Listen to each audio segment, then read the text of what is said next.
중국 공산당 중앙규율검사위원회 서기 리씨가 모습을 드러냈지만 이미 직무가 정지됐다는 소문이 돌고 있다. 4명의 군 장성이 중앙경 재공작회의에 불참했는데 상황은 상당히 심상치 않다. 또 마식루이의 530 프로젝트는 단순히 금액이 거대한 데 그치지 않고 교제 여성을 매개로 수십 명의 고위 관료가 엮여 있으며 그중 최소 4명은 부국급 인사로 알려졌다. 시진핑의 퇴진은 이제 월 단위로 계산되고 있다는 말까지 나온다. 체제 내부 고위 관료의 가족이 더는 참을 수 없다며 중공의 각종 범죄를 폭로했고 민간 조직에서는 설 기간 행동에 나설 것을 호소하고 있다. 이틀간 진행된 중앙경 재공작회의가 끝났다. 중국 국영방송 CCTV는 시진핑이 2025년 경제 업무를 총결하고 2026년 경제 업무를 배치했다고 보도했다. 리창이 총결 발언을 했고 다른 5명의 정치국 상무위원도 모두 참석했다. 본래 경제를 다루는 회의였던 중앙경 재공작회의는 이제 중공 관료들이 사고가 났는지 여부를 관찰하는 지표가 되고 있다. 중앙규율검사위원회 서기 리씨는 회의의 모습을 드러냈지만 정치국 위원이자 전 신장 당서기 마식루이, 상장으로 중앙군사위원회 장비발전부 부장인 쉬쇠창, 상장이자 전 상장 중앙군사위원회 정법위원회 서기 왕런하는 모두 불참했다.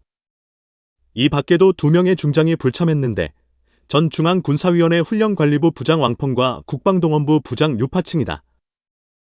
리씨가 회의의 모습을 드러낸 것은 그가 이미 문제가 생겼다는 소문을 일단 잠재운 셈이다. 호주에 거주 중인 장망정 씨는 리씨에게 큰 문제는 없으며 다만 직무가 잠시 중단된 상태라고 전했다.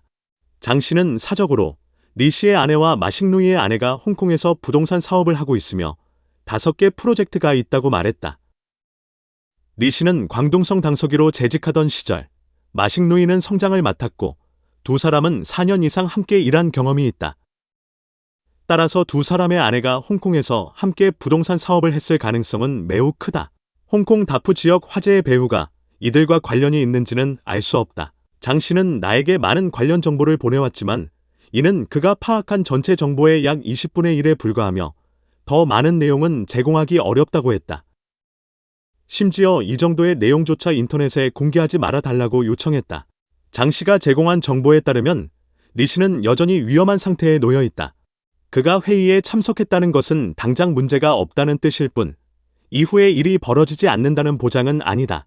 중공 관료 사회의 내부 투쟁은 언제나 수면 위는 잔잔하고 수면 아래는 분주한 법이니 우리는 계속 지켜볼 수밖에 없다.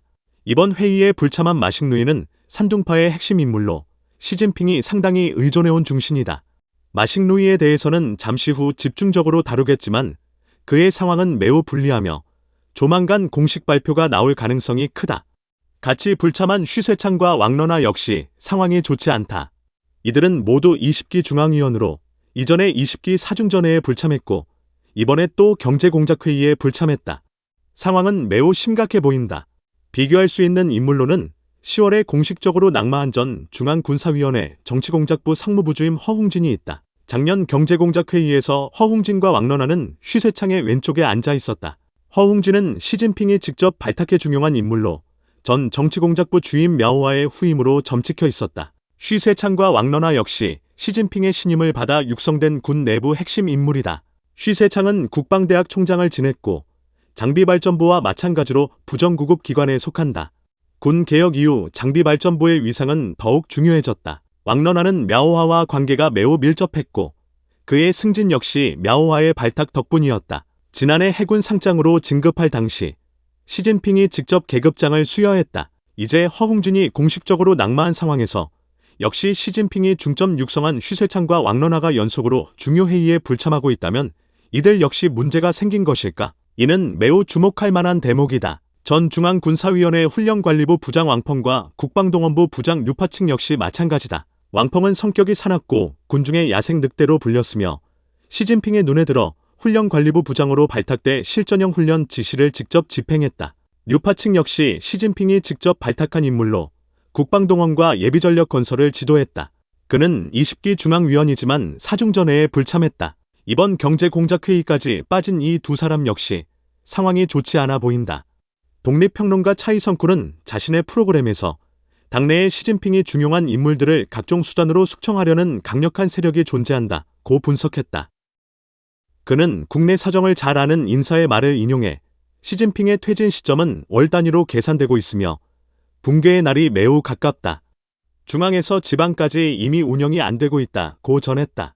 이제 마식루이에 대해 이야기해보자. 그는 이미 정치국 집단학습과 정치국 회의에 연속으로 불참했고 이번에는 경제공작회의까지 불참했다. 중공 관료 사회의 정치적 상징학으로 볼 때 중병으로 침대에서 일어나지 못하는 경우가 아니라면 연속적인 핵심 회의 불참은 대개 조사를 받고 있다는 의미다. 온라인에서는 11월 18일 밤 10시 중앙기율검사위원회 비서장 리실란이 이끄는 팀이 마식루이와 그의 아내 룽리를 연행했다는 소문이 돌았다. 이것은 그의 두 번째 조사였으며 이후 마식루이는 공개석상의 모습을 드러내지 않았다. 장망정은 게시글에서 마식루이의 경제공작회의 불참은 확정적인 게임 오버라고 했고 또 다른 글에서는 여러 경로를 통해 확인한 결과 마식루이에 대한 조치는 2025년 5월 30일에 결정됐기 때문에 530 프로젝트로 불린다고 밝혔다. 그의 폭로에 따르면 마식루이 사건의 금액은 3천억 위안에 달하며 수십 명의 부국급 정부급 부부급 고위 관료가 연루돼 있다. 즉 중공 관료 사회 전체를 뒤흔들 사안이라는 것이다. 어제 중앙기율검사위원회 공식 계정은 중공 집권 초기의 류칭산 장지산 사건을 회고하는 글을 갑자기 게시하며 부패 분자를 발견하면 일률적으로 엄벌한다고 강조했다. 류칭산 장지산 사건은 중공 집권 초기 반부패 제1대 사건으로 불리며 두 사람은 사형을 선고받아 1952년 2월 10일 마오쩌둥의 직접 지시로 총살됐다. 시진핑 집권 초반인 2013에서 2014년 관영 매체는 이 사건을 대대적으로 보도하며 반부패 운동의 명분으로 활용했고 이후 저우융캉, 수룽, 쉬차이여우, 닝즈화 등이 잇따라 낙마했다. 2017년 19차 당대회 전에도 다시 이 사건을 부각시켰고 이후 순정차이가 낙마했다. 지금 마식루이가 연속으로 핵심 회의에 불참하고 각종 소문이 난무하는 가운데 중앙기율검사위원회가 다시 이 사건을 꺼내든 것은 마식루이를 암시하는 것 아니냐는 의혹을 낳는다. 만약 그렇다면 공식 발표는 머지않아 나올 가능성이 크다. 마식루이는 특히 펑리위안과 매우 가까운 관계로 그녀를 큰언니라 부르며 시진핑 자택을 자주 드나들었다. 이런 관계야말로 차이성쿤이 말한 시진핑 측근 세력의 숙청이라는 분석과 부합한다. 만약 류칭산 장지산 사건을 통해 마식루이를 비유하고 있다면 그의 결말 역시 그들과 비슷할 가능성도 배제할 수 없다. 설령 총살까지는 아니더라도 친청 감옥에서 오랜 시간을 보내게 될 가능성은 크다. 마식루이의 530 프로젝트는 중앙기율검사위원회 부석이 류진꼬가 담당하고 있으며 시진핑의 반쪽 강산기 연루됐다는 말이 나온다. 리씨를 제외하더라도 수십 명의 고위 관료가 포함돼 있다. 장망정의 폭로에 따르면 충칭시 서기 위안자진, 텐진시 서기 천민얼, 홍콩 마카오 판공실 주임 샤바오룽 등 최소 3명의 부국급 인사가 연루돼 있으며 관련 정부 부부급 관료는 51명에 달한다고 한다.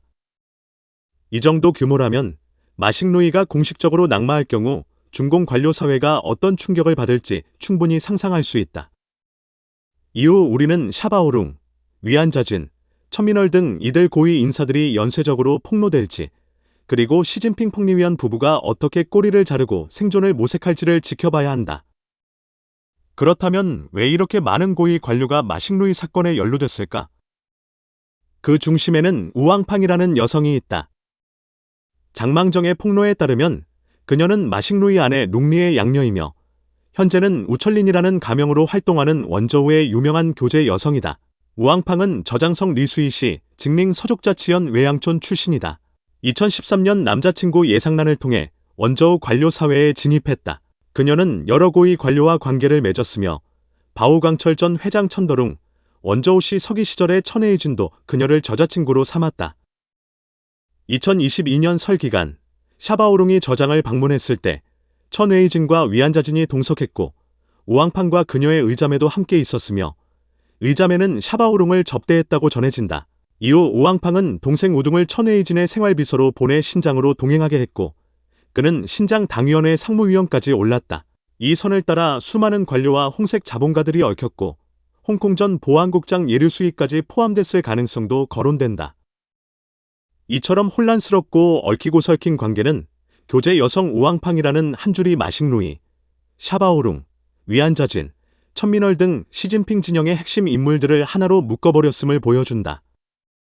사태가 어떻게 전개될지는 지켜봐야 하지만 대극이 절정에 들어섰다는 것은 곧 막이 내려올 시점도 멀지 않았다는 뜻이다. 이전에 위먹농 피살 사건을 다룰 때 체제 내부 고위 관료의 가족으로부터 장문의 이메일을 받은 적이 있다. 당시 일부만 공유했지만 지금은 나머지를 전할 수 있는 시점이 됐다. 신변 보호를 위해 민감한 정보는 삭제하지만 원문의 의미는 그대로다. 이메일에는 팬데믹 당시 중공이 미국 책임론을 퍼뜨렸지만 작성자는 워싱턴 DC에서 회의 중이었고 미국은 평온했다고 적혀 있다. 또한 박쥐 시경설을 반박하며 진짜 원인은 우한피포 연구소의 불법 행위였다고 지적한다. 봉쇄 정책은 과학이 아니라 정치 투쟁이었으며 그 과정에서 제거할 정치적 적을 제거했기 때문에 하루아침에 봉쇄를 풀 수 있었다고 썼다. 고속철 사고, 항공기 사고, 홍수, 화재, 팬데믹 사망자 수까지 모두 은폐됐으며 의문을 제기하면 입을 막았다고 적었다. 중국인은 선량하지만 아이를 낳지 않으려 하며 이유는 공산당의 소와 부추가 되게 하고 싶지 않기 때문이라고 했다. 그녀는 중공에 대한 분노를 형언할 수 없다고 표현했다. 체제 내부 고위 관료의 가족조차 이 정도라면 일반 국민의 분노는 말할 것도 없다. 최근 복국당 명의의 경문이 설 기간 행동을 촉구하며 유포되고 있다. 그 실현 여부는 알 수 없지만 이 경문이 존재 자체가 민심의 분노와 각성을 보여준다. 오늘은 여기까지 전한다. 끝까지 시청해준 여러분께 감사드리며 좋아요와 공유는 힘이 된다. 시청자 여러분, 내일 다시 만나겠다.